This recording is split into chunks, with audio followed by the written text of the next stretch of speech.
కోనసీమ జిల్లా కపిలేశ్వరం మండలం కోరమిల్లి పంచాయతీని పారిశుద్ధ్య గ్రామంగా తీర్చిదిద్దేందుకు సర్పంచ్ ఆచంట సత్యనారాయణ చర్యలు చేపట్టారు. ప్రజల భాగస్వామ్యంతో పాటు సిబ్బందిని అప్రమత్తం చేసి చెత్త తొలగింపు పనులు ముమ్మరంగా చేపట్టారు.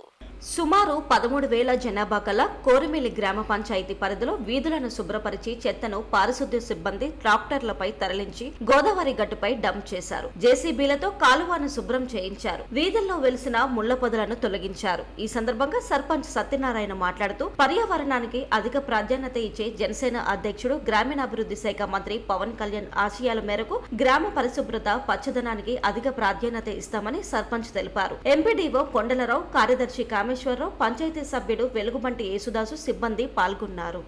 స్థానిక శాసనసభ్యులు దేగల జోగేశ్వరరావు గారి సూచనలు, అది మండల పరిధి అధికారుల సూచనల మేరకు గ్రామంలో వ్యర్థ పదార్థాల చెత్త తొలగింపు కార్యక్రమం, పచ్చదనం పరిశుభ్రత గురించి గ్రామం అంతా ముందు చెత్త తొలగింపు పెట్టాము.